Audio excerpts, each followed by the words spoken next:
Alright,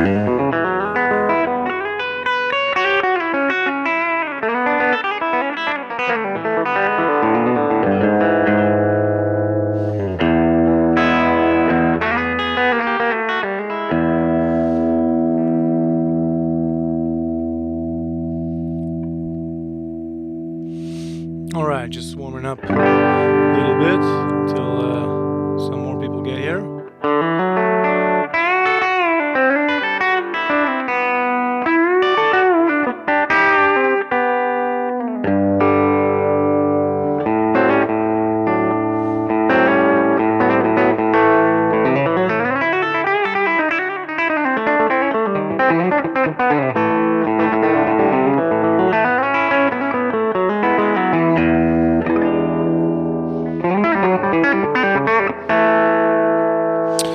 Alright, so hello everybody. Let me know if you can hear me alright. And then I think we can start. Can you hear the guitar okay? Can you hear my voice okay?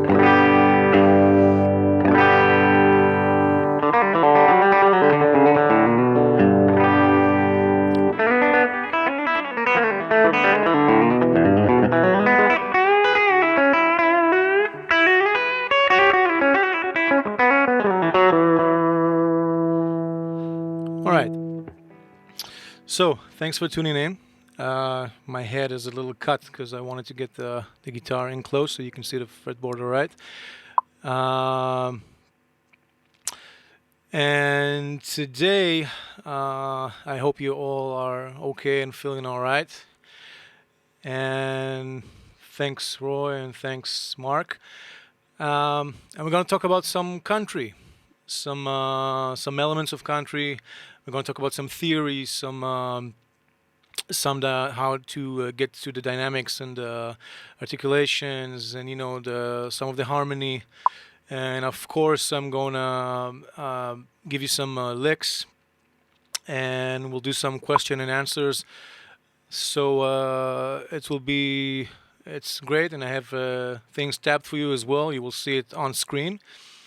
And if you have any questions for me, just make sure to write it down, and I'll do my best to give you a solid answer.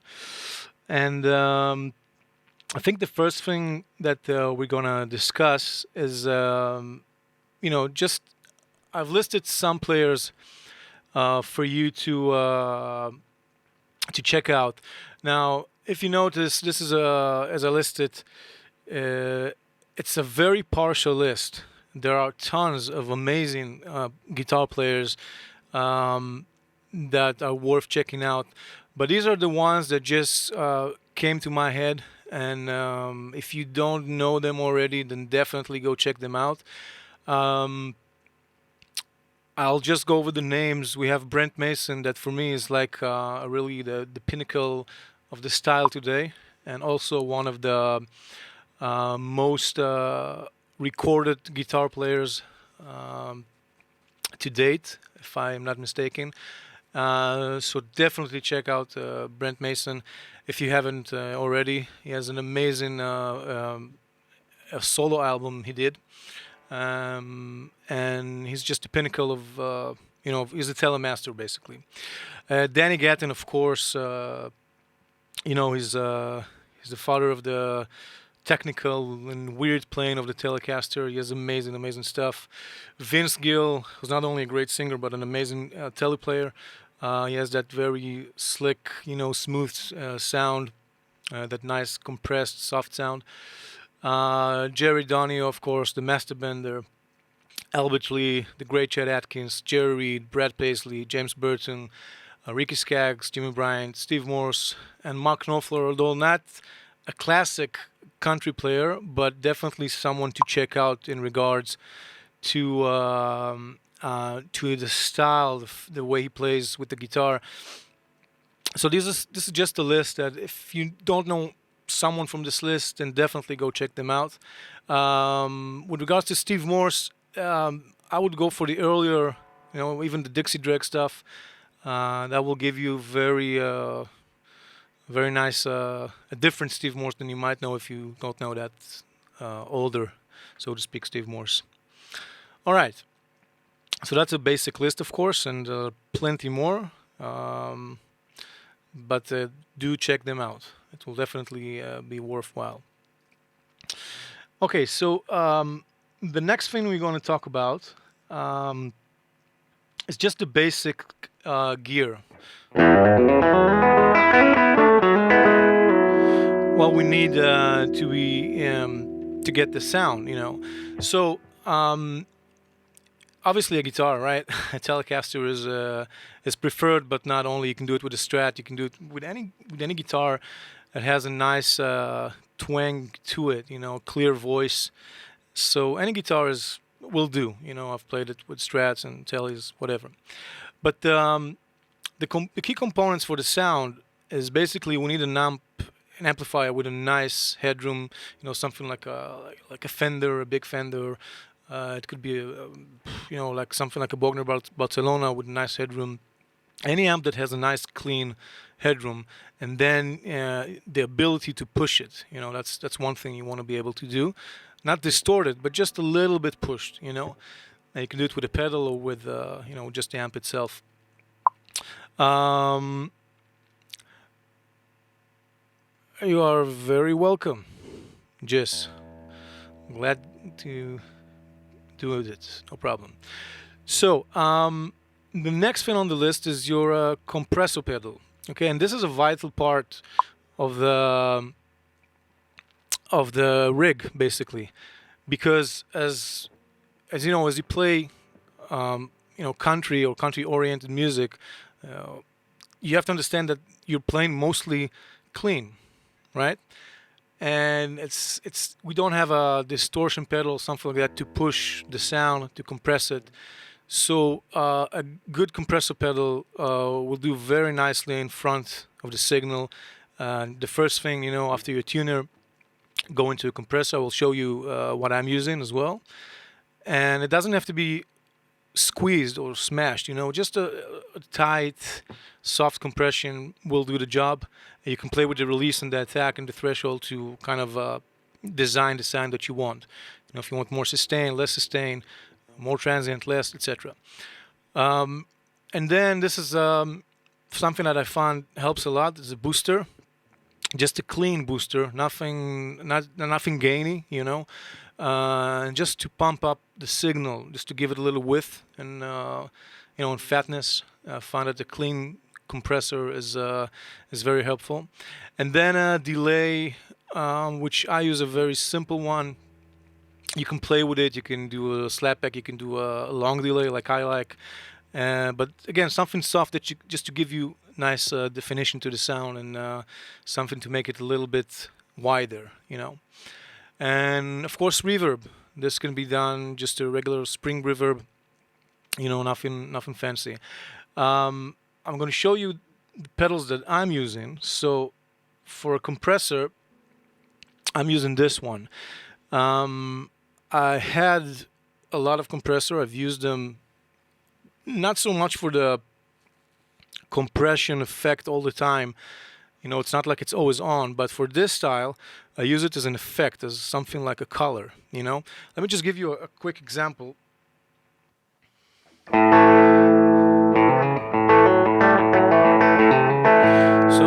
So now I'm playing without compression, okay, without the pedal.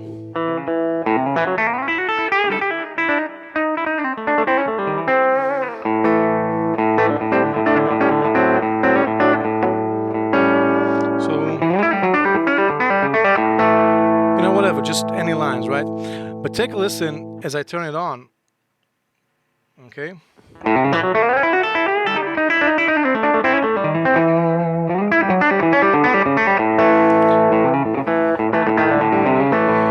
I hope you can hear the difference. It's like there's a little bit more sustain, and the notes are clearer.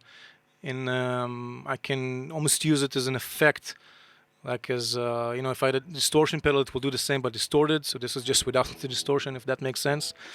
So this is a really great pedal, and if you are looking for a compressor, this is definitely worthwhile checking. The next on the list is this booster, the RC booster, which is a really clean booster. You can get it to just a little bit of gain. You can push with it, but it's not for gain stuff. It's for really clean boost. And this is basically without.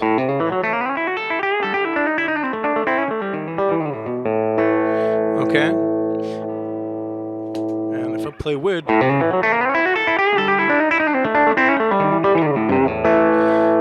So just a little bit of volume there, but mostly the girth of the sound. You know, it's wider. So I like having that there.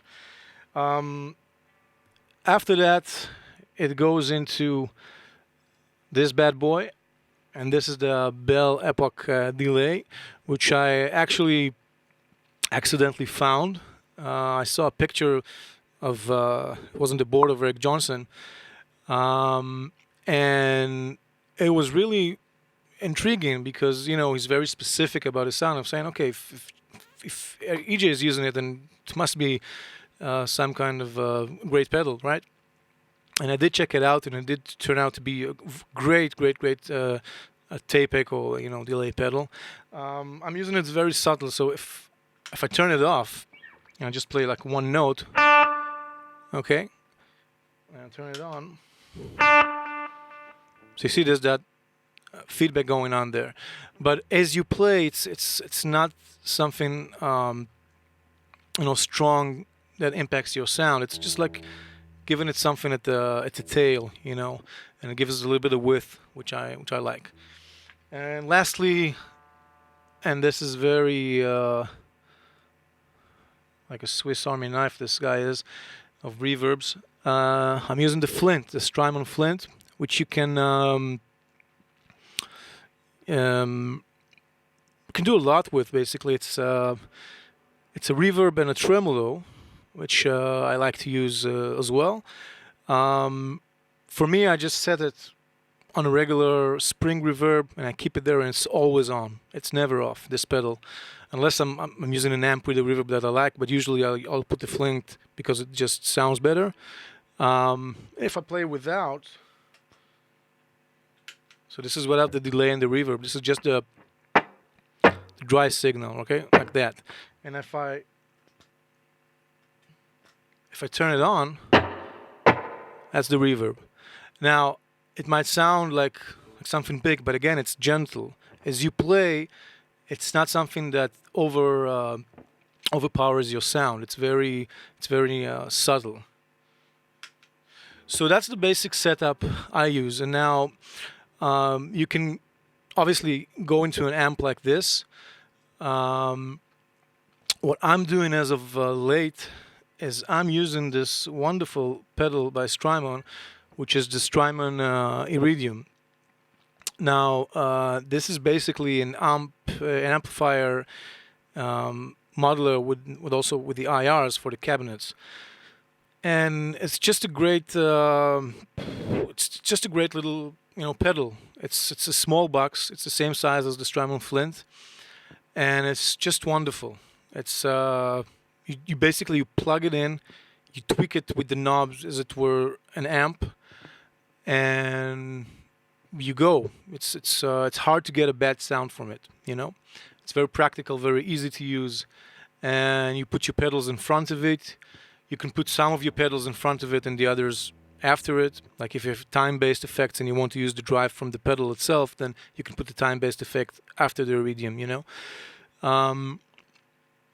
So it's a great little pedal and really has nice settings to it. You can really dial in good sounds from 3 classical amplifiers. You have a big Fender there, you have a Vox, and you have a Marshall Plexi. So as we said earlier,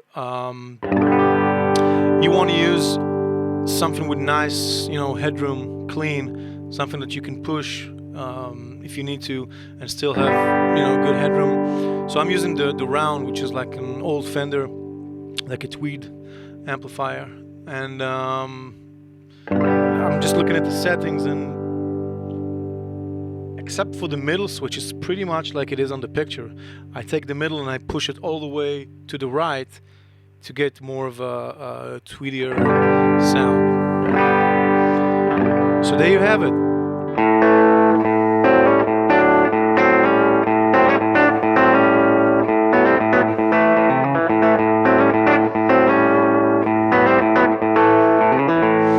Okay, so that's for the sound. That's what I'm using, and it's a pretty simple setup. It's nothing complicated, and you know, you can always make things more complex if you want to add stuff. For me personally, I like to keep it as simple as possible. The signal chain, and if I want to add something to the setup, it's easy because it's really you just either I take out a pedal and add, or I can add in front of it, or in the middle. Very easy to do. All right, so unless you have any questions, we can move on. And let's talk about some musical concepts and techniques for this particular style. Now, obviously, there's a lot to go over, and I'm not going to, I won't be able to go deeply into each of this of each of the subjects on the list, because it's really, it's a whole lot of things to cover. I am going to cover the basics of it, and if you want to get dive deep into this, I am available for Skype lessons and online, Zoom, etc., all that stuff. So feel free to contact me, and I'll happily be able to help you. And also remember,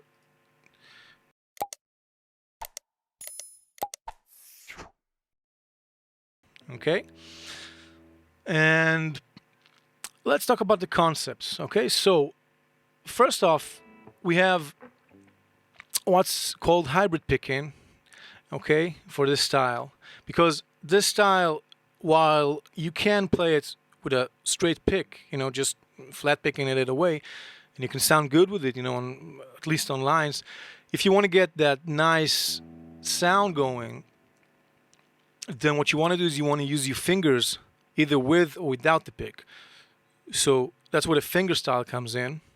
And the hybrid picking is basically the pick with the fingers. So if I'm playing something like that, I pick with the pick and then I pull with my fingers like that. Okay, so that's a hybrid picking. Okay, and I can play those lick steps with the fingers, etc. Now, for finger style, it will be just with the fingers,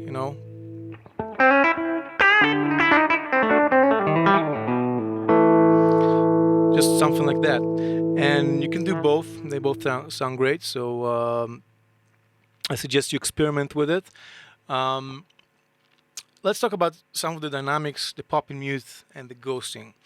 So with country, you have a lot of things going on in terms of dynamics. And what I mean by dynamics is, the low, almost muted volume, and the pop sound, which is strong, and that dynamic difference right there. And what you want to do is you want to be able to control those elements, whether you're playing soft or loud, but also the popping sound. And what I refer to when I mean the pop, I mean with the fingers, right? I'm using my fingers. I can play a note. Okay, so I play this G on the 4th string, and then I can pop on the 3rd string this B flat.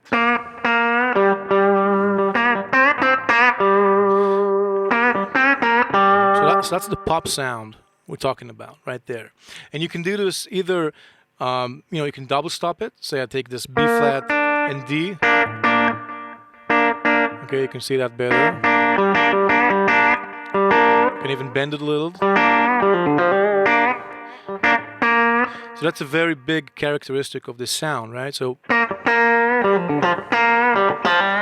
that's that pop. You can do it very strong, you can do it a little bit softer, but it's a very strong characteristic of the sound.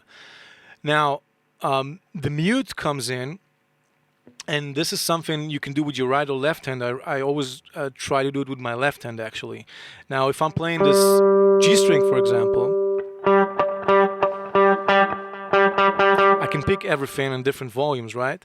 But I also want to be able to lift my finger, okay? But ever so slightly, you know? I'm still touching the string. So I'm playing a note, and then I'm lifting the finger, but it's still touching the string, and I can get the mute. Now, by doing that, I get this very nice muted sound without changing much from my right hand. And what you can do as an exercise for this is basically just take one note.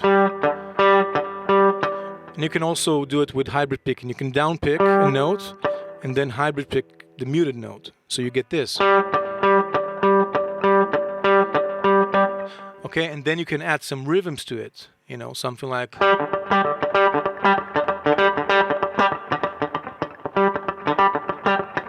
You know, stuff like that. And what you can also add is this note, for example, on this G string right here, right? Add the B flat here. So you can do a phrase, rhythmic phrase on the G. And then take this B flat and just bend it a little bit with a pop. Give it a pop with the hand.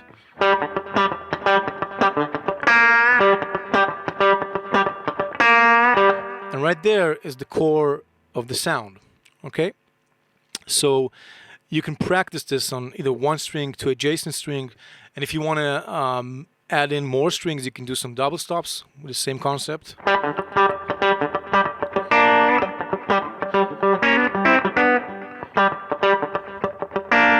So what I'm doing here is I'm doing the same pattern. So I'm doing, okay, that I'm playing with the pick, muting, and pick again.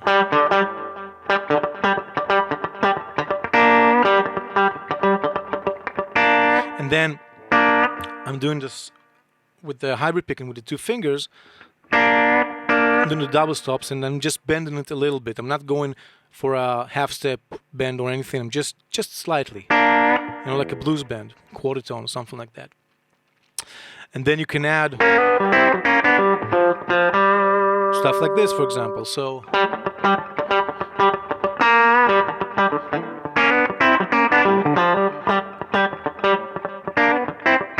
you know, so you can play around with it and get in a nice groove. As long as you're in rhythm, you know, you can do it with the metronome. Just make sure you're playing in time. That's the most important thing.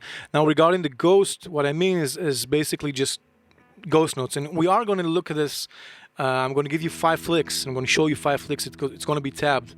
And if you, once we go through the list shortly, and we are going to be using all of this.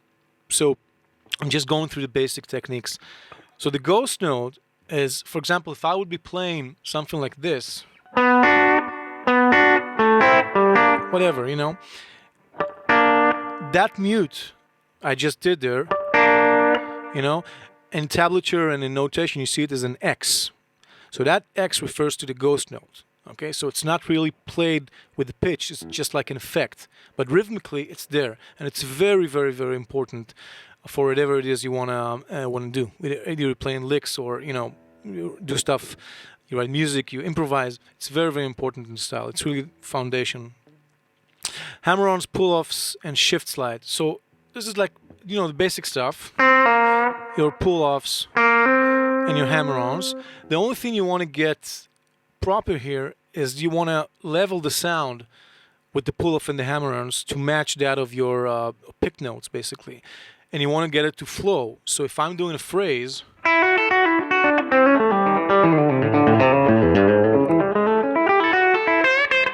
you know, whatever phrase I'm playing, and I'm doing some pull-offs and hammer-ons, it has to be a part of that musical phrase. Okay, so if it's too much lower in the volume or high, or, you know, it's something, it will not work. So a good thing to do is just work on that. You know, take any note and pull off to it, and make sure that you can do it in the same volume with each finger, like that, you know. tons of exercises on this. You don't need this video for that, but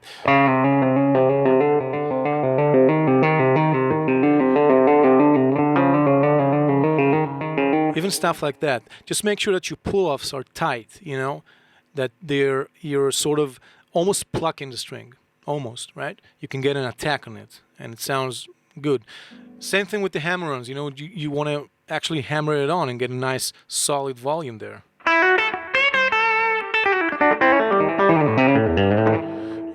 That sort of sound you want to get. Now the shift slides, this is something very important because a lot of time when you're playing licks or phrases, you will need to shift from one position to the adjacent one and then to a further one or whatever, and that shifting technique is very important. Now a lot of time it's done with slides. If I'm going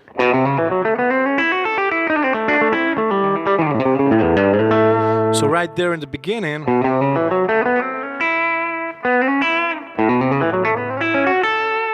like something like that, for example, I'm doing a shift slide from this position to this position, right?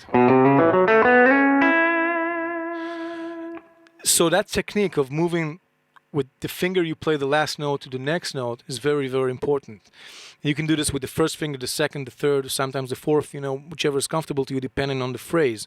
But that is a crucial thing to get, even when playing, if you're working on pentatonics, for example, you can do that. Just take any pentatonic scale. Let's, for example, take this G scale. So this is a minor pentatonic, right? So I have my position here. Everybody knows this position. The adjacent position is right there, right? So you can play just moving from one string to the next and then doing a shift slide to the next position from the last note you played. That's the core of the technique, and there's a lot of it in this kind of playing, okay? Guys, if you have any question, please ask. I'm just going on and on, so don't be shy. Okay. Now bends. Bends are extremely important. There are tons of kinds of bends, full bends, half bends, steel guitar bends type, and you want to get very accurate with your bends. That is, you want to get from one point to the other in a very accurate way. Don't linger too much on the bend and get to the note, because that will sound bad. So if I'm going from this G to the A, I want to be able to hit that note dead on, So practice first without the lingering, just do.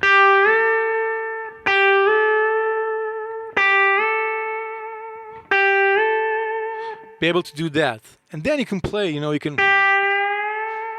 do it slower, but first get the feel for the actual note that you're trying to play. And of course there are. So right there, okay, I'm holding the bend. There's a lot of that type of playing. There's also these types of bends, the lap steel types. So a lot of it depends on your accuracy, how you can get from one point of the note to the next and be accurate about it. So that's a lot of work to be done just there with bends, okay? Next is double stops. Double stop is basically just a name for playing two notes together, right? So if I'm even taking this G minor pentatonic we just did, right? So for example, on the second and third string, playing the D and the B flat, that's a double stop right there. And what you can do, you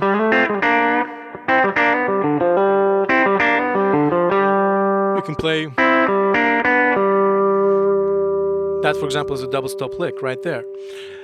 If you want to work on it and build some speed, you can take this pentatonic shape we just did and play something like this. And as you can see with the right hand,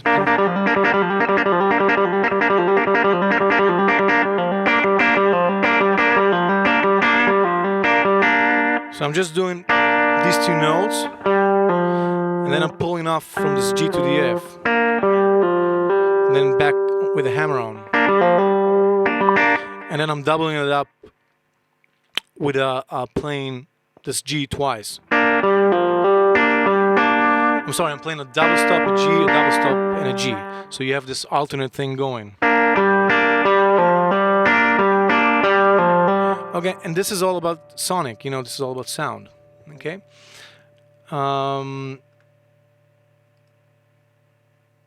So we have Sruli asking, any tips on playing vibrato on a bent note once you're up there having reached the note? Yeah, well, as you said, first of all, you have to reach the note, right? And the trick with vibrato is that you want to keep at that area of the note. So if you've been playing and got to the note, the vibrato has to be a little bit below and a little bit above it, and you have to be consistent doing that, That way you'll get the vibrato to sound nice and to the note and not something just too much away from it. So if this was the note, you want to be here and here and here and here, but it has to be equal, okay? And that's how you're going to get it consistent. If you're going to do a bigger vibrato, then the distance up or down has to be the same, So you always have to hear the note that you're doing the vibrato on. That's a tip I can give you there. Major minor pentatonics are very important because the sound a lot of the time is actually a major sound, and we are using elements from both the minor and the major pentatonic. So a good drill to do would be to learn these and be able to, if you are playing, for example, a G minor pentatonic,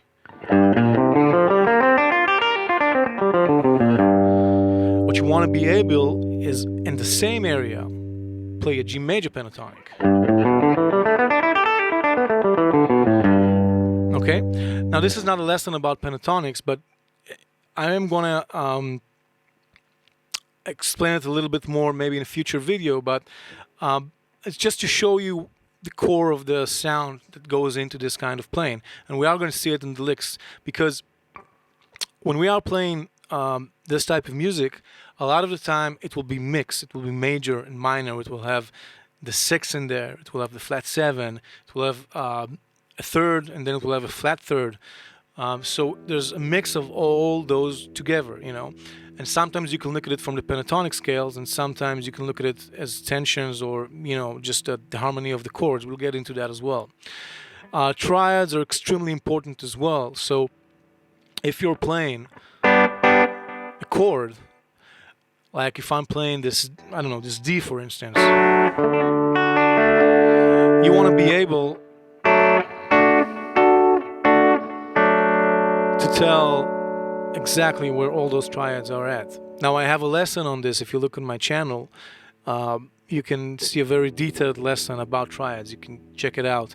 It's, I think, from one of the live videos. It's under that playlist there. You can check it out.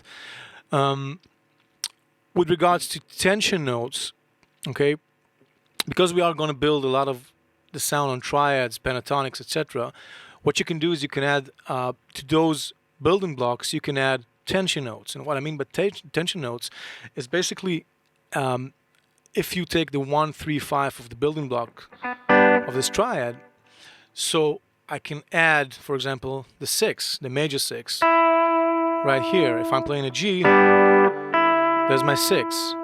I can add the flat 7, which is right there.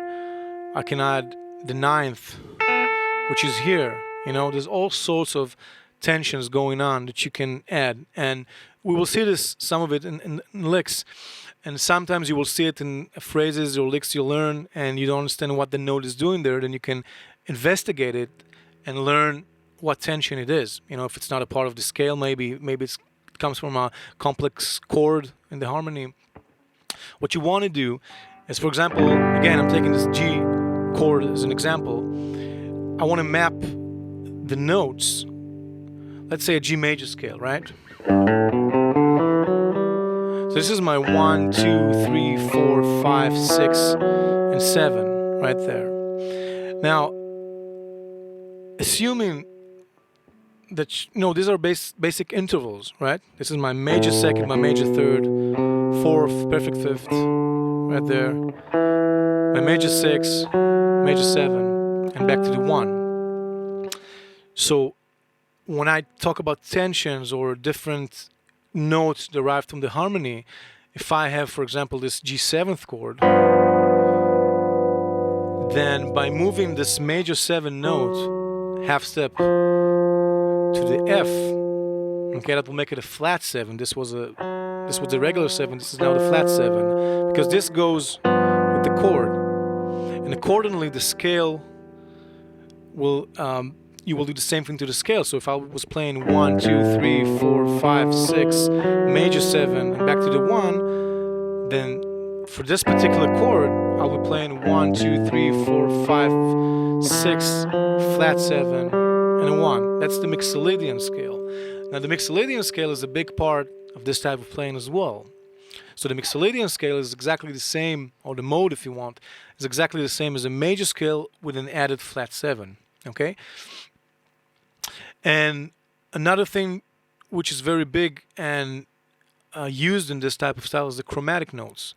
And you can use those chromatic notes as passing tones, so to speak, from chord tones. So if this is my chord now, or my triad, whatever, it's the 1, 3, and the 5, right? So I can do chromatic notes, for example, between the 3 and the 5. Now, what are chromatic notes? It's basically notes that are not originally in the scale. So my 3, this is the B note, and the D is the fifth, the perfect fifth, right? So I have 1, 3, 5. I can move from this 3 to the 5 chromatically by doing this. Okay, and you all know that sound. If you listen to this type of music, you all know it by ear because it's being played a lot, also in jazz. So all these phrases.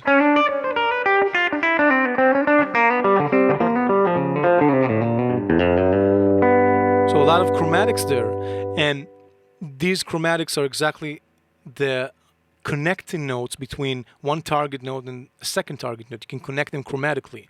Now it's not like it will always work. You need to find what works better. But chromatic notes can also be approached. Approach notes, not approached. Approach notes.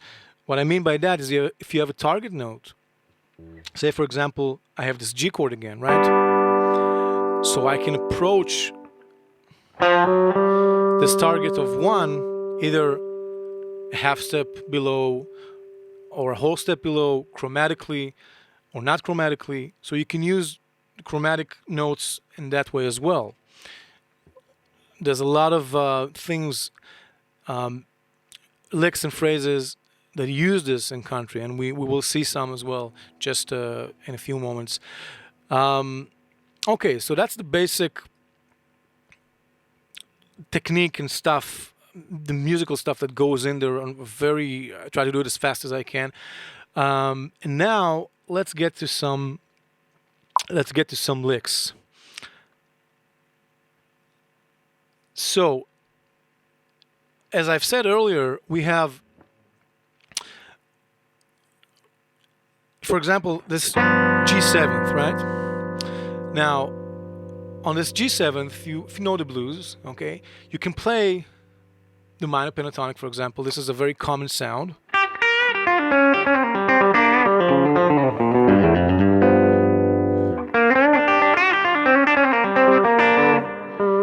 It's very common in blues.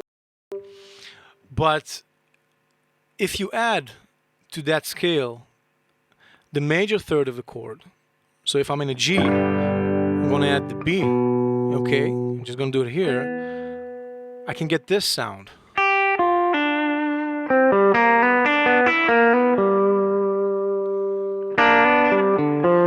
Very common, right? So that type of sound. Now this lick uses that and another note which is not in the regular pentatonic scale, and that is the flat 5. Okay? Now if you look at the scale, so this note right here the D flat, which is the flat 5, is added. Some people call it the blue scale.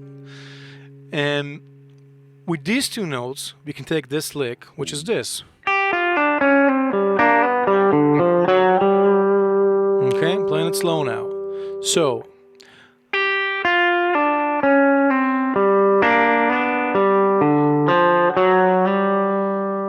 I'm starting with the G up top here,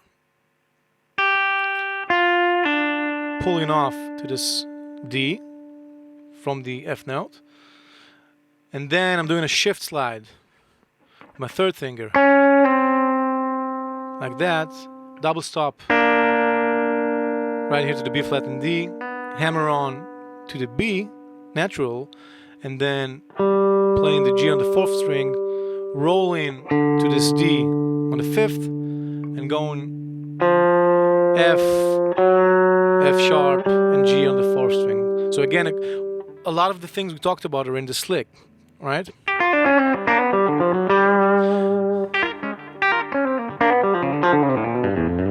That type of sound. Now, the thing that you must remember is that you need to notice not only here, but every place on the neck, these types of licks, if you want to get, really involved. So, this is for the G.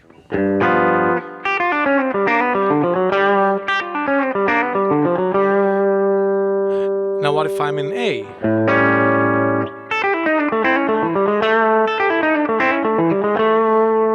So there you go. It starts from the root, so it's rather easier because the root is right here. And if I have this chord, okay. So a good exercise. Let me just take this off for a second. Let me pull up our trusty circle of fifths right there. A good exercise is to take that particular lick, okay, and then move it around the circle of fifths or fourths. You can do it fifths and fourths, depends on if you're going right or left. So let's take it in C, for example, that same lick. So that will be, right? So this is now on C.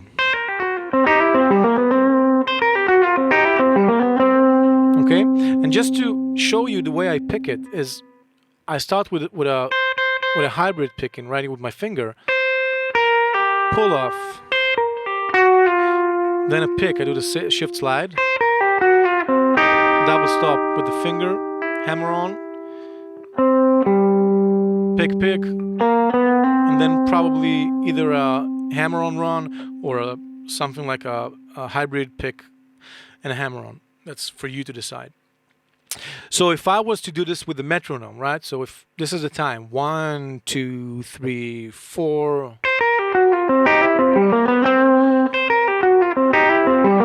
Once I have this going, then I will take it through the circle of fifths. So start with C. Twice. G.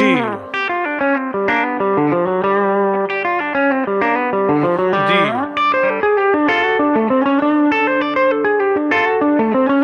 A. Okay? And then take it through all 12 keys. And that way you have a tool which you can use at any given point in time when it fits the harmony in any scale. You're not limited or limiting yourself to just one scale.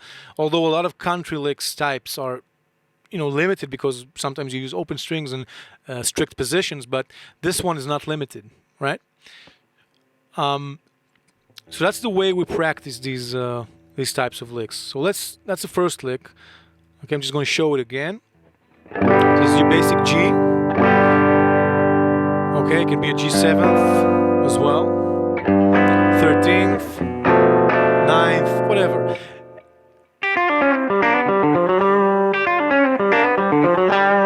And again, you want to get that dynamic range going, with the plucking and everything we talked about, the muting. That's the whole point of playing like that. Okay, let's have a look at lick number 2. So lick number 2 is a Danny Gatton sort of thing, okay? Now this is implementing the chromatic notes and shift slides we talked about. Again, let's take a G chord, and you can move this later to any key. I'm starting off with the G.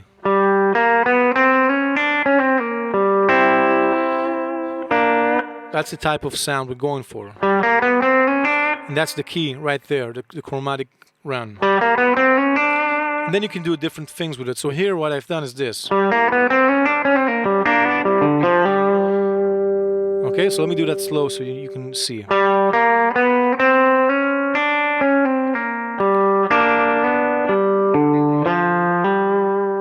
So starting on the G there, going to the B flat, and then chromatically until the D flat there. Shift slide, and then once you get to that D note, shift slide again. You can bend this a little bit like a blues note. Double stop, hammer on, roll from the G to the D, and then do a hammer on from the F to the G. So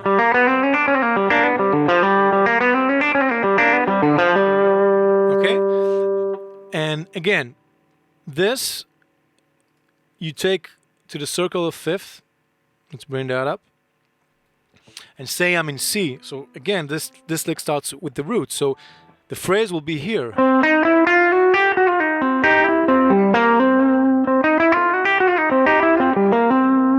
Okay, so what I'm doing is I'm starting with the C. Now let's go left. So there's my F. Let's go to the B flat.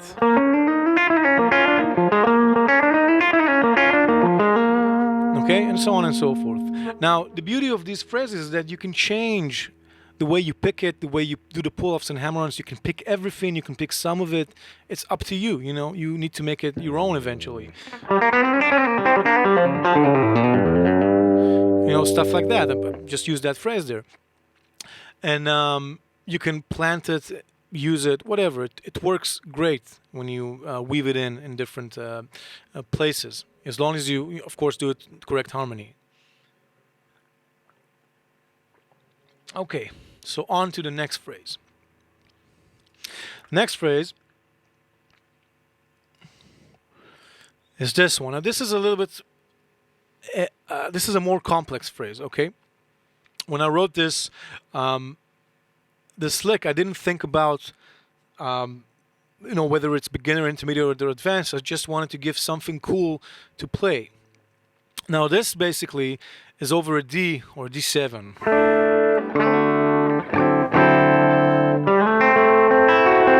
That type of sound. Okay. A D7 sort of sound. Now it resolves at the end to a G. So we're playing like a 5-1.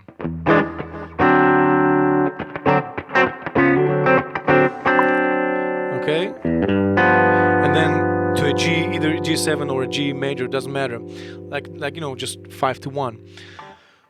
So here I'm implementing a triad like we talked about before,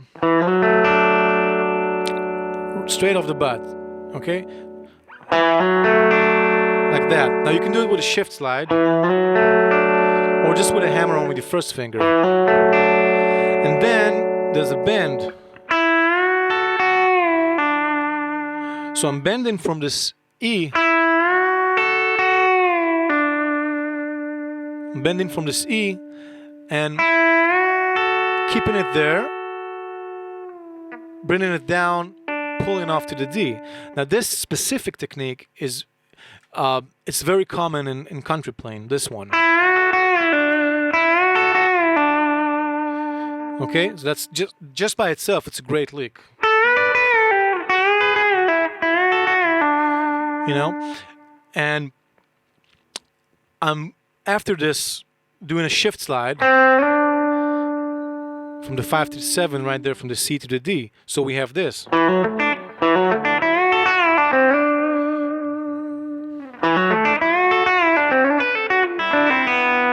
And what I've done there is I'm basically playing like sort of a Mixolydian sound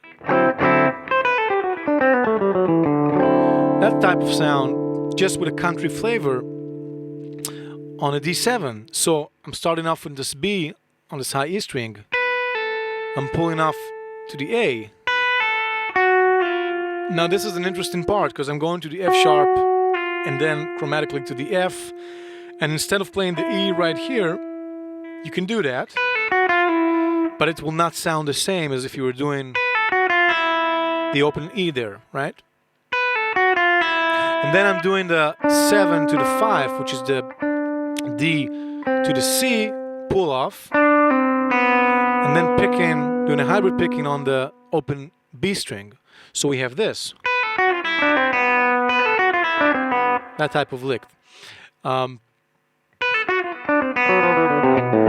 know, you can do the whole scale like that, but let's stay focused on the lick now. So I'm doing.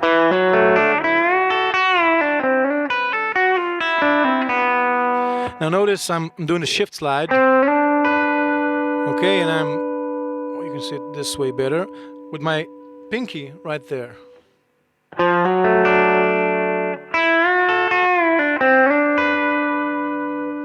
Pulling off. Okay. The next part, I'm doing this. Now this is so simple that it's unbelievable how simple this one is, because the concept, again, is so simple. This is basically taking a triad. This is just a D triad. And what I'm doing is I'm replacing this note, the F sharp, with a bended E to get to the F sharp. And I'm getting this effect. Right? So I'm bending from the E and I'm playing right there the D and the A, and then I'm doing sort of, it's like a pre-bend almost, and pulling off to the D. Okay? So that type of sound. This is completely based off this triad, you know. Okay? So we have this so far.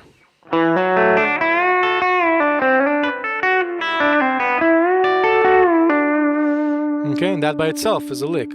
But now we want to resolve it to this G. So going from the D7th to the G.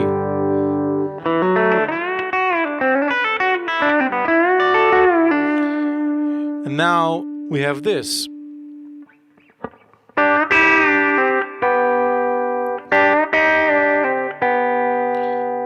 So what I'm doing is I'm thinking about this G triad right here.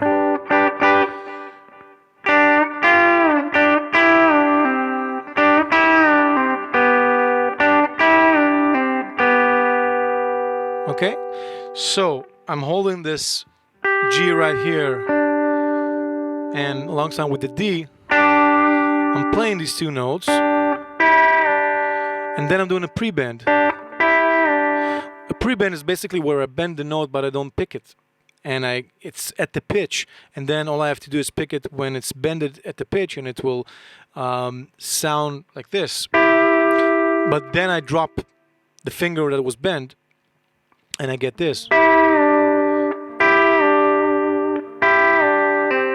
Then I'm pulling it off from the D to the C, and then this is a little bit of a stretch, I guess, and then to the B. So we have the first and the third. We have the G and the B. So we have this, like that, right? And this is a very nice from the 5 to the 1, if you think about it. Now, if you noticed, you remember I talked about ghost notes before, right? You remember that. Thanks, guys, for the comments. I appreciate it. So the ghost notes, for example, here you can see it in the notation right there before we move to the G. There's an X on the fourth string. Now, the meaning musically of that is this. If I'm doing the... You hear that, you know, that ghost note right there. It has a rhythmic value. It adds a lot of value rhythmically to the music. So, again, the phrase.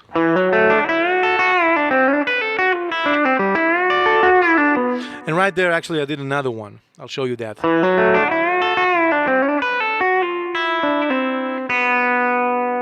And I did the G, but it was not on purpose. Sometimes I do it. I improvise those. You know what I mean? It's like the ghost notes are very. You can use them freely. Basically, it's a rhythmic addition.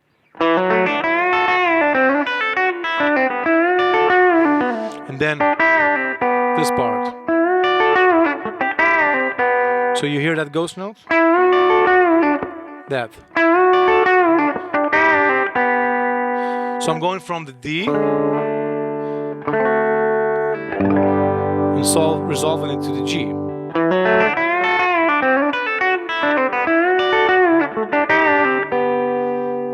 And there's your lick. Okay? Feel free to ask any questions. Let's move on. We can move on to the next one. That was a pretty cool one, I think. All right, so let's do another 5-to-1 type of lick. Okay?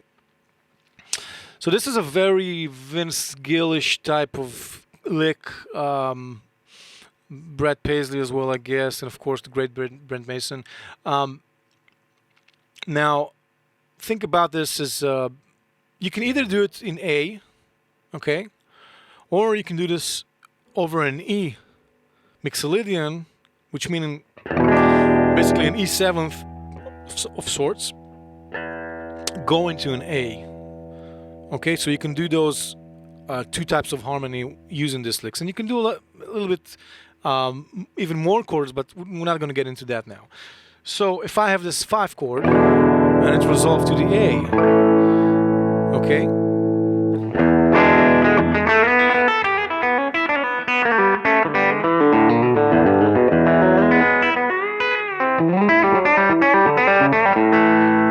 That's a.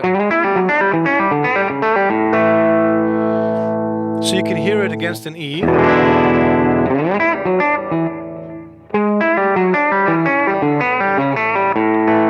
I'm going to leave the 6th string open so you can listen to it.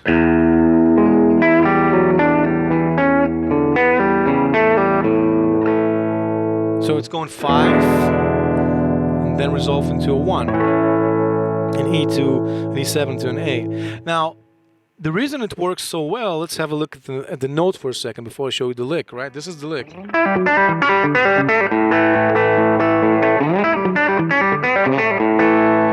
Okay, again, we have that plucking thing going there. Now, before I show you it in detail, I just want to show you something. The reason this sounds good is because we're using notes from the mixolydian scale of E. And you can also think about it if you're playing an A, it's just an A major. But it will be very effective on this E right here, going to an A. Now, why is that? This is the first pair of notes, as you can see. Now, I'm playing a G sharp and an E. Now, the G sharp and an E, this is basically a 6 interval. This is a minor 6 interval.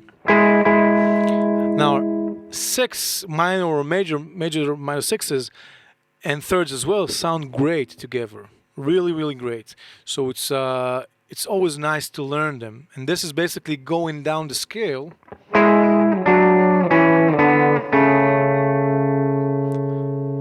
With a 6 interval. So I'm doing a minor 6 here. Another minor 6. A major 6. Another major 6. And a minor 6.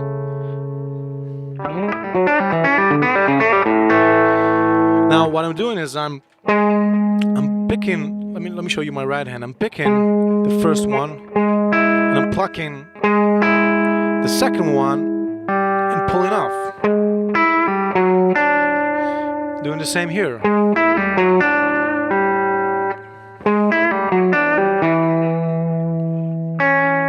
Same here. Okay, and if you were to play this against an A7th chord, you have the G here. Even an A chord, right? But again, it works nicely when you do it on the E chord, the E7th to the A.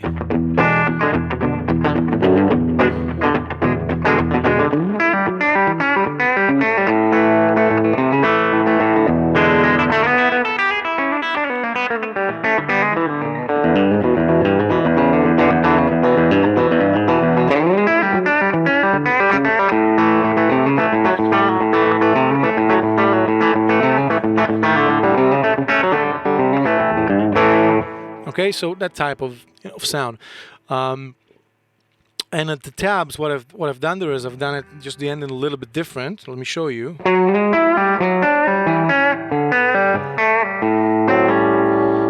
ended it on an A7th there, an interval. So I'm playing the A and then the G, which is the flat 7, and then the third.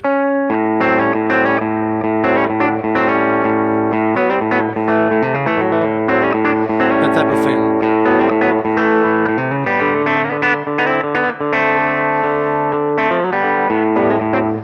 That type of rhythm playing. So there you have it. Okay, and here you have a chance to really get into that thing we talked about earlier with the right hand, the plucking. If ever there was a chicken sound, that's there.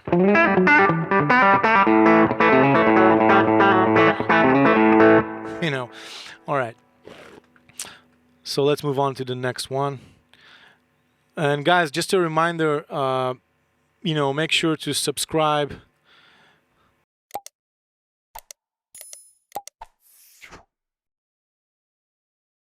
And again, if you want to dive deep into this, more jazzier stuff, more bluesier stuff, improve your country playing, whatever, I'm available for Skypes and Zoom lessons.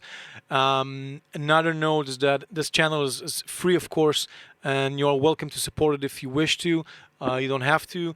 Anything will be appreciated. You can just go to paypal.me/ASAGTR. You can go to my YouTube page, about. There's a button there, and you can just, whatever. If you feel like donating, that would be great. You don't have to, of course, but that's just keeping the channel going.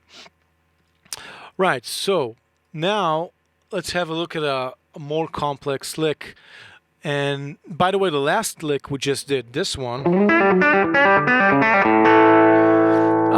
This is like a type of lick that it's locked. It's not something that you can move around like it is, But this next lick I'm going to show you, although it's complex and moves around several different positions, I will show you how you can move it around and use it.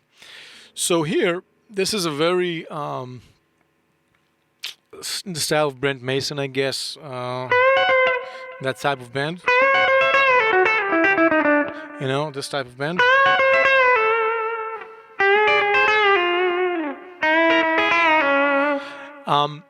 So what I'm doing is this is, if we're thinking about an A chord, okay?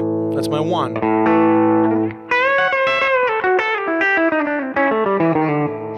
That type of lick. So what I've done here,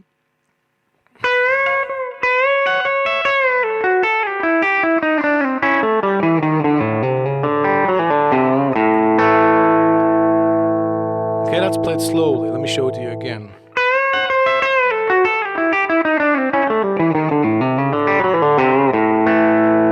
There's a lot of variations in this. Okay, I can end it differently and do a lot of things with it.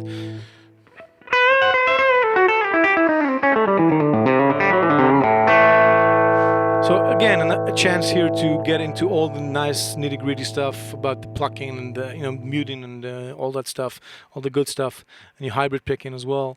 So we start off with a bend. This is a complex bend, right? Because I'm bending from this B note right there. Okay, you can see the B note, and I'm going to this F sharp, and then I'm sort of leaving that that B sharp, at the C sharp right here. So almost as if you were playing that,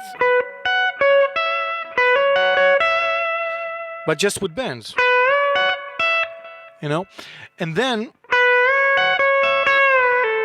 I'm doing that the type of lick we did before, where I pre-bend and then go back a whole step.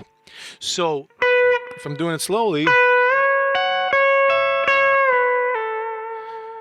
okay, that's the first part. And that's also, let's call this the first position, okay? And here I'm doing a little bit of a shift slide. So I'm playing this F sharp, the 11th fret of the G, and then the 10th fret of the B string, the A note, sliding it off like so, and then to the 9th fret, back to this G note here, and then chromatically going down from the E to the D, and then shift slide. I'm not picking this note, so it's a little bit of a ghost note.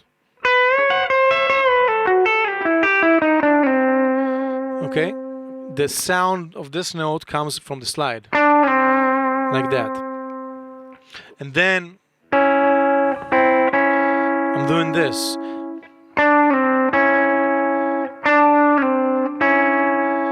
Okay, so I'm adding the third right here, the C sharp, to this E. So it's a little bit tricky.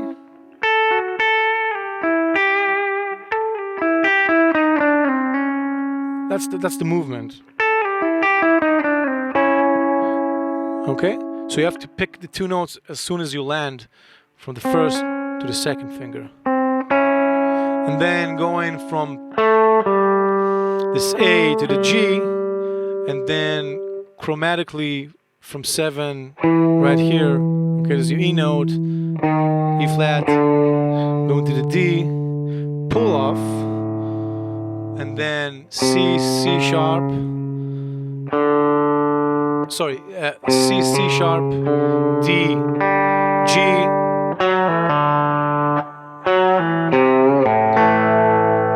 and then doing this, pull off from the 4th to the 2, the F sharp to the E, and then doing this little blues bend. Now, this is what's written, but you can change it, of course, the ending. You can do something like this, where I'm doing a pull off from the F sharp to the E, and then pulling it off to the open 4th string. And you can change the ending, of course.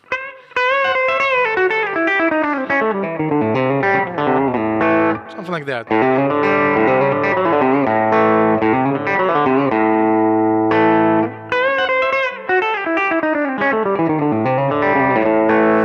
And you can, change it again right there.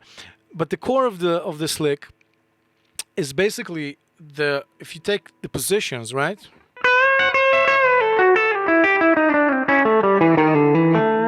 That's the core of the lick. Now, let's say I want to move this, so I have to analyze all these positions that I just played, and then I can play it in any scale, basically. So I'm starting right here. So I have to know, okay, what have I just done there? Where does it sit in terms of the scale, right? Let me just take this off so it will be easier to guide you through this. So it actually sits right here. This is my C shape of an A chord, right? You know your cage system?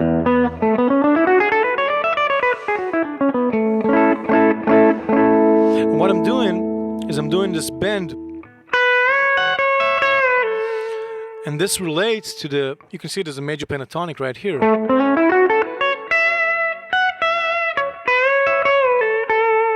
Okay, so that's the first position. And then it goes to sort of a minor sound as I move it downwards. Okay, so I'm doing.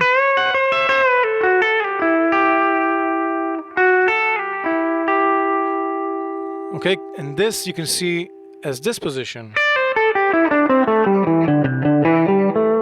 Just an A minor pentatonic, you want to call it, you can call it second position. Or you can see it as a C major pentatonic as well. But this is just going down the position.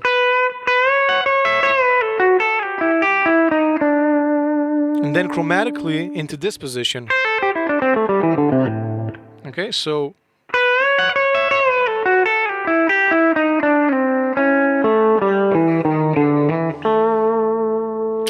if I'm analyzing it, I'm seeing that, okay, I'm playing it, this is the major pentatonic right here. Okay, and then I'm using this position for the minor pentatonic. And then again, this position. Right? I know it's complicated, but once you get into it and move the lick, you will see that it sits very well. So for example, if I wanted to do this, let's say in G, okay, which is a whole tone, a whole step down. So there's my G. Okay, it starts off with this note right here on the 9th. So I'm doing the bend. I'm doing my walk down, chromatic, and then completing. And again, watch the 3 positions. This is your first one we did. Here's the second one, the minor. And again, the third one, the minor. So in G, it will sound like this.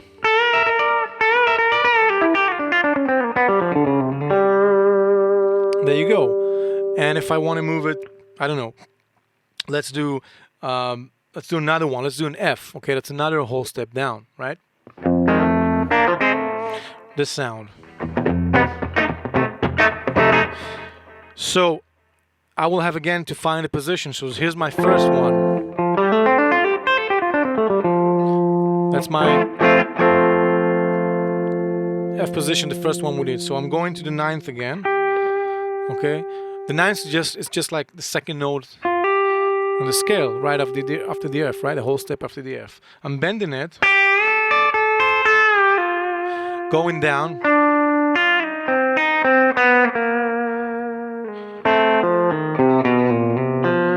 so my positions,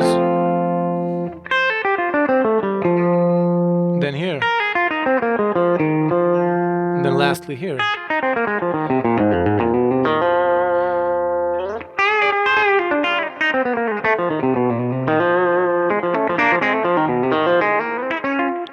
So you can play around with it, and you can take any lick we've done and move it across to any scale that you desire to. So in essence, what you have is like it's a method, basically, right? It's a method, because what you can do is you can take any type of lick that you know and then use the circles, either 5th or 4ths, let me bring that up again, and do it all across the neck and in any scale you desire to. Okay? So what I mean is that if you take this one, so right there I changed it from what the original was, right? This is, I'm just improvising it because the core of the lick was this. That was the first lick, the second lick, sorry, we did. Now instead of going, which is what was that lick, I've done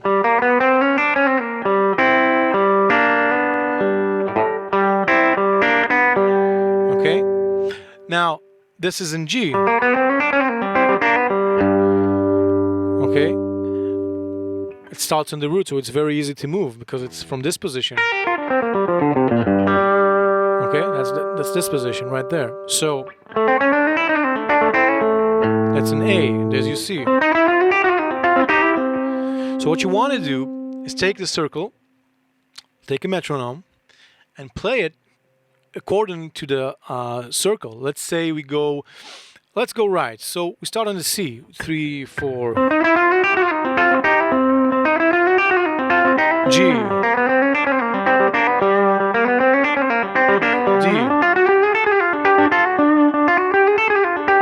A,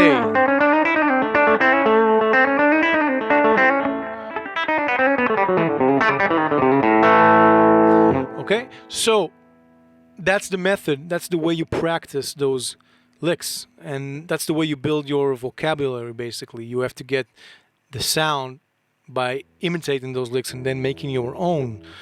And that's a lot of of that type of music. A lot of it comes from being able to get the right sound from your fingers. That means being able to do the plucks, the dynamic range, the hybrid picking.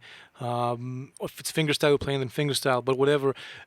Getting all that range inside your playing, and it's about how you play.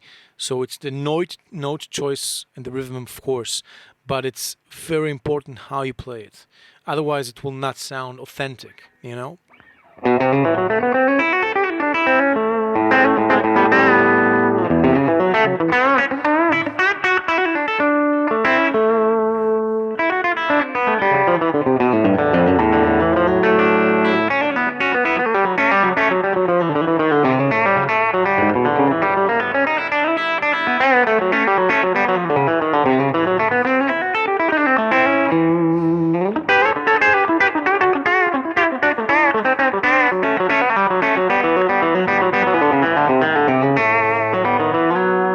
Okay, so all about the sound.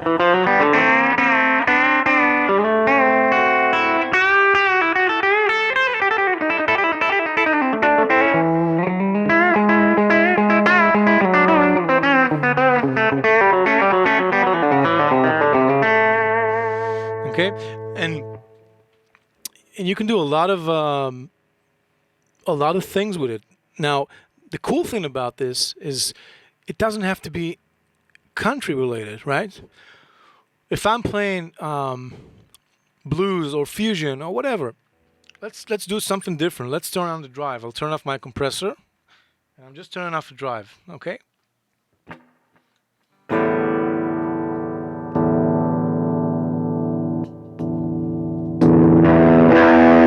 So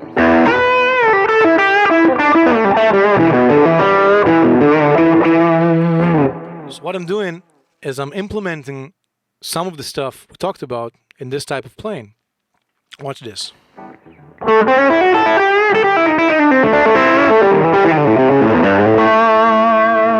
You can use it there. If I was playing the blues,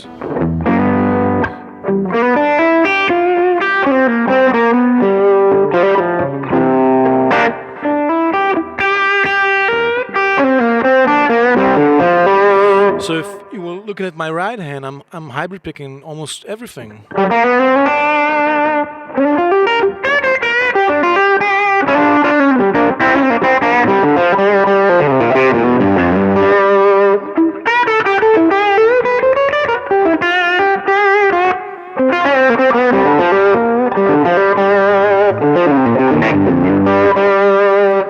So you can use all those techniques in many different styles of music. You can do in jazz or whatever. But what's different about country is the dynamic range, which is very big, so to speak, and the plucking. That chicken picking sound, which you talked about.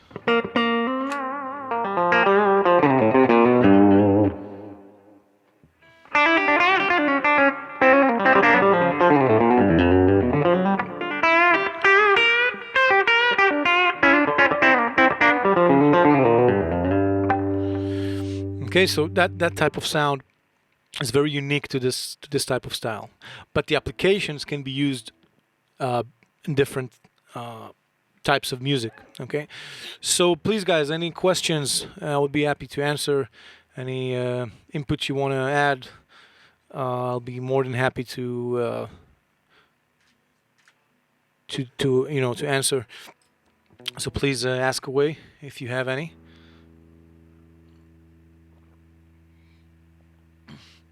Want me to repeat something or show you something else? I'll be more than happy to.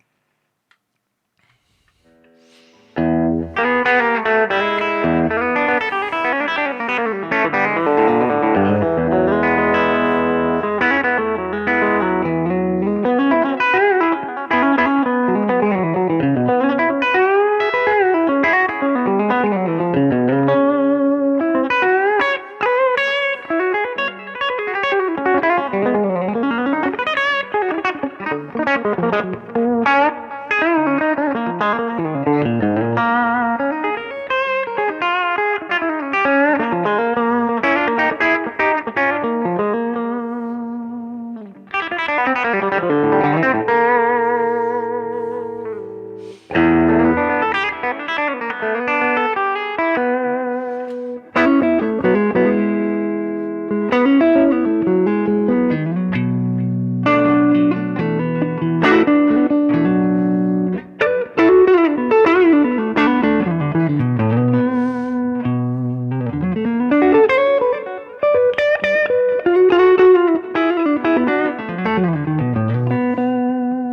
you see, I can use all those techniques, and it's not related to specifically to country, you know.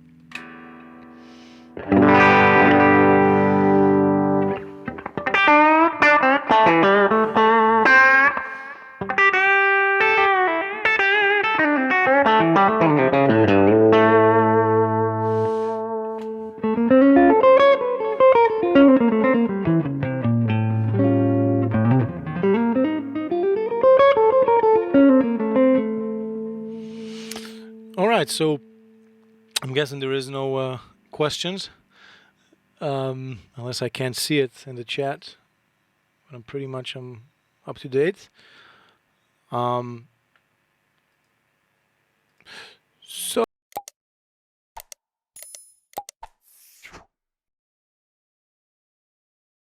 very soon, more lessons.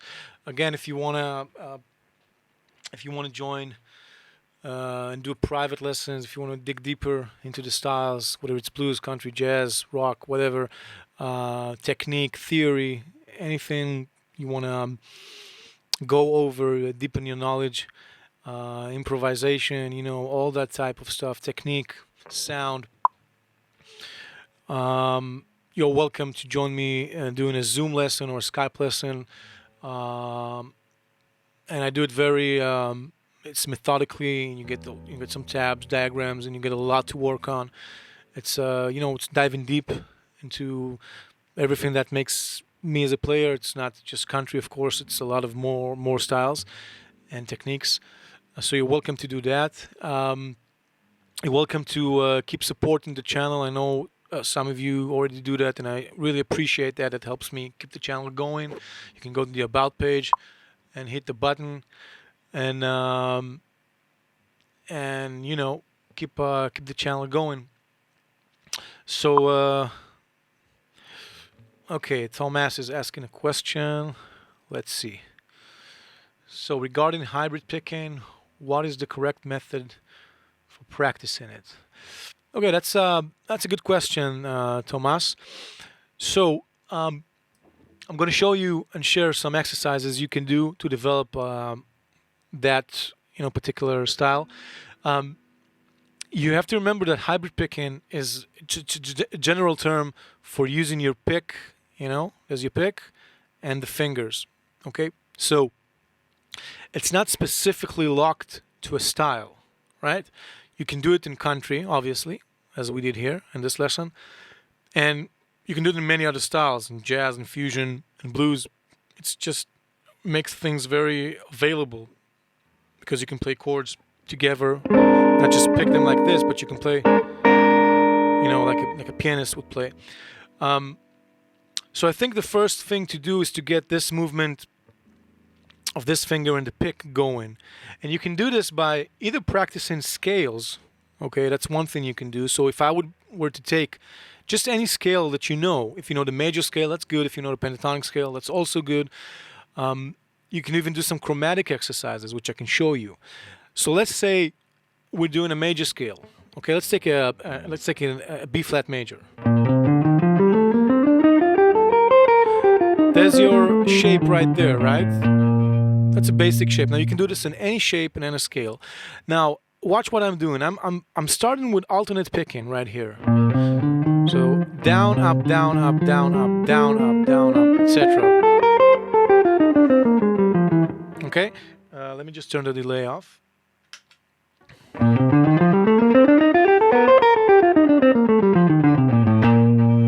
Okay, now replace each time you're doing an upstroke, replace it with a finger. Okay? Replace it with a finger. So think about it. Oops, 1 second. Let me take this off. There we go. So think about it like this. I'm doing down, and then I'm plucking. You see that? My finger. So there's no down. There's no upstroke with the pick. There's just down. So down, finger, down, finger, down, finger, down, finger. And so on and so forth. So there's no upstroke anymore with the pick. It's just down. So you basically down, finger, down, finger. And you can do this on any scale or, exercise you want to. Now this is being methodical about it, getting this finger to work. Take, for example, a chromatic exercise. Everybody knows this one, right? I hope. This is a nice warm-up exercise. So I'm going from the 6th string, doing 1, 2, 3, 4 in terms of fingers, playing a G, G sharp, A sharp. Doing the same on the 5th string. Now watch my right hand. I'm doing down, up, down, up, down, up, down, up. You can go like this, or you can, do something like this. Go back the other way from 4 to 1. Now instead of doing alternate picking, again do down hybrid picking.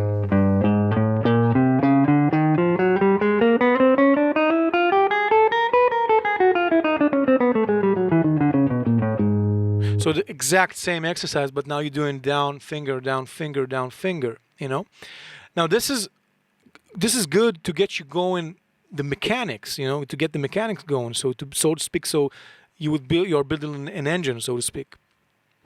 But this is not playing music, right? This is just practicing the mechanics of it. If you want to dive deeper into this, what you need to do is you need to take phrases that are musical, and this is the most important part, and then implement hybrid picking after you've established your basic technique, And by that I mean is take those licks that we just did. Some of them are more complex, some of them are more, straightforward, and do the hybrid picking thing. And then you incorporate it with hammer-ons and pull-offs and changing strings and everything. Like, for instance, if I were to take an A minor pentatonic, okay? Let's do this. Let's take this A minor pentatonic. Okay, instead of picking it, let's do just a pull-off. Like that. So I'm doing down with my pick. Okay, you can see it here. And then the second pull-off I do with my finger. So down, pull-off, finger, second string, the G to the E, pull-off with the finger. So like that. So it has that different vibe, right?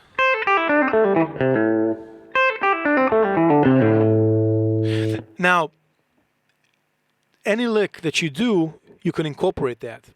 You can even incorporate 2 fingers. Like this. And so instead of playing like that, you can play 2 fingers. You can also do it with the double stops as I showed earlier, Playing something like that. And let's say you have a more complicated lick. Okay, let's take something like this. Just going down, okay, not a lick, but an arpeggio, for example, okay? I'm going this A7th arpeggio, but adding a chromatic note there.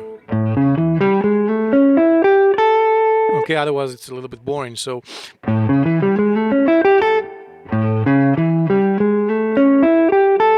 So here you can do, for example, down, let me show you the right hand, down, finger, hammer on, down, finger, shift slide, down, finger, hammer on, and finger again. So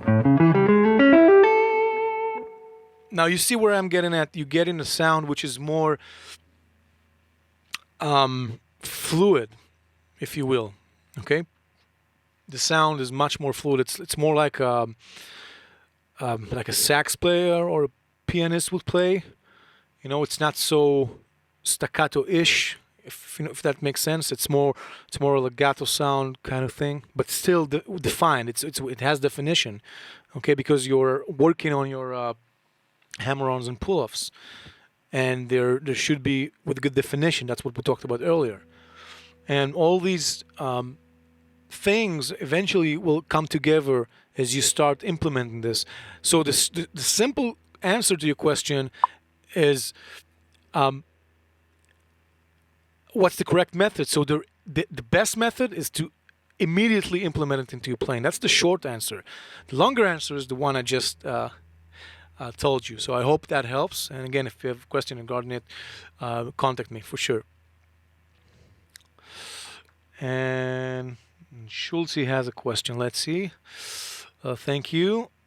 Do you pick down and up with the ghost notes?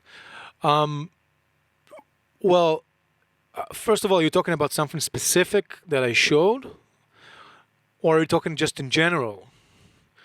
Because there's a difference.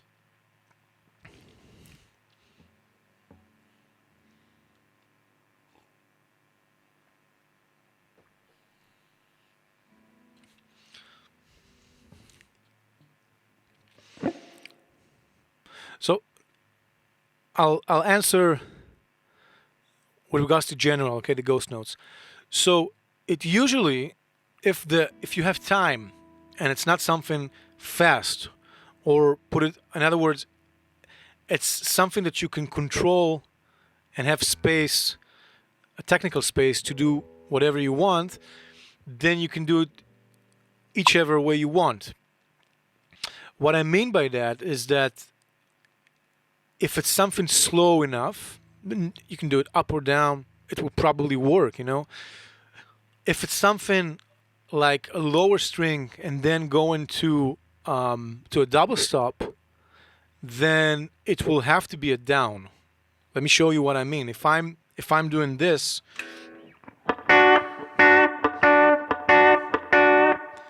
just something like that, then there is no other option really to do it. So it's down. You see, let me show you. Look at my right hand. So I'm muting with the left hand here, like that. Okay.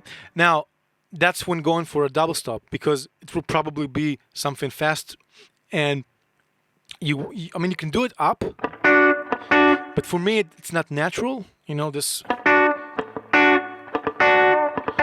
It's for me it's more natural to do it down, but if you can do it up and it works for you, that's great. Now if you're doing it on the same string, for example, something like that, you know, so I'm playing this D note and I'm going down chromatically to this C, right? So I'm doing D flat and a C. Now, what I played was, so there's this ghost notes, the muting there, right?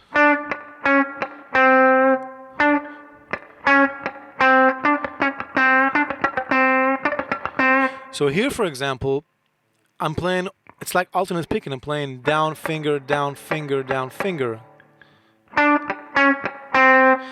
Or you can do it the other way, finger down, finger down, finger down, pickwise. Now, you can either do this with a downstroke or with the hybrid picking. You know, you can do the ghost note. And sometimes it will be an upstroke. It depends on what the technical situation is, what phrase you're playing exactly, you know. So the best thing to do is to experiment with it and play, you know, some lines, some licks, improvise with it, and try to get the sound and see what you need to do. Break it down, slow the tempo down, and break it down and see what you need to do to get the sound. And you'll be surprised sometimes that it was not something that you thought of. Maybe it's up, maybe it's down, maybe it's the finger. It all depends on the speed, the phrase, whether it's a double stop, single string, you're jumping from one place to the other. There's a lot of parameters, that affect this. So I hope that sort of answer your questions. So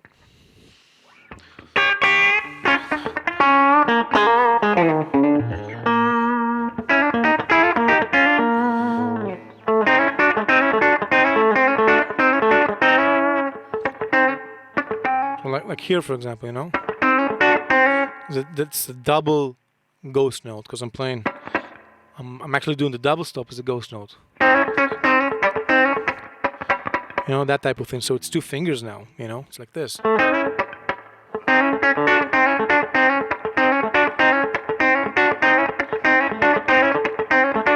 So there's the rhythmic pattern going there. So a lot of variables, I guess, or parameters to consider. Okay. Anyone else want to ask anything? Go ahead.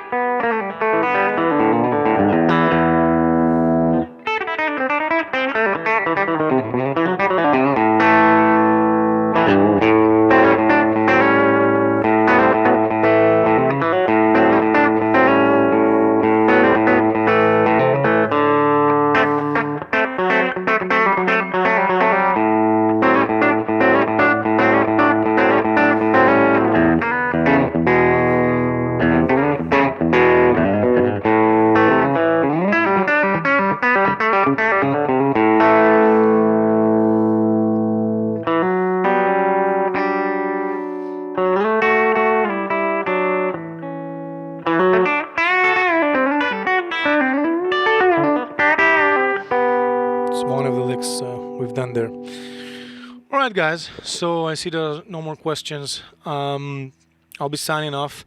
Again, please make sure to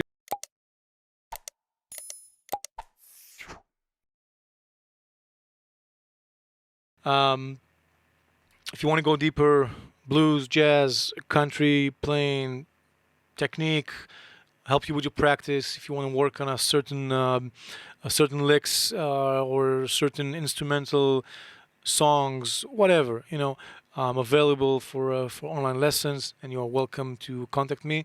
It's fair pricing, I use PayPal, and we do it through Zoom or Skype online. It's fun. It's very productive, and you get the tabs and notations and diagrams, everything you need.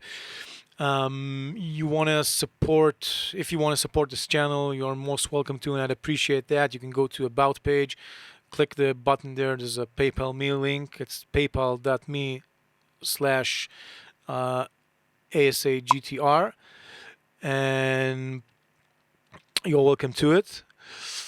And yeah, so if there's no question, I'll be signing off.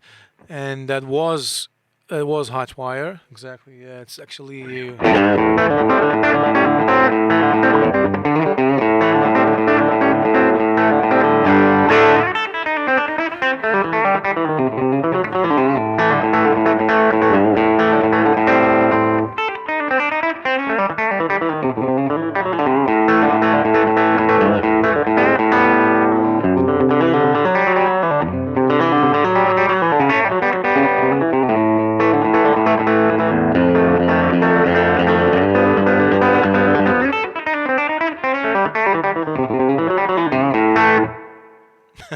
anyway, that's what I remember from it. So guys, thank you very much. Thanks for watching. Take care, and I'll see you next time. Please follow, and I'll notify you probably sometimes next week or the week after. We'll do an online meeting again. Much appreciated. Thank you very much.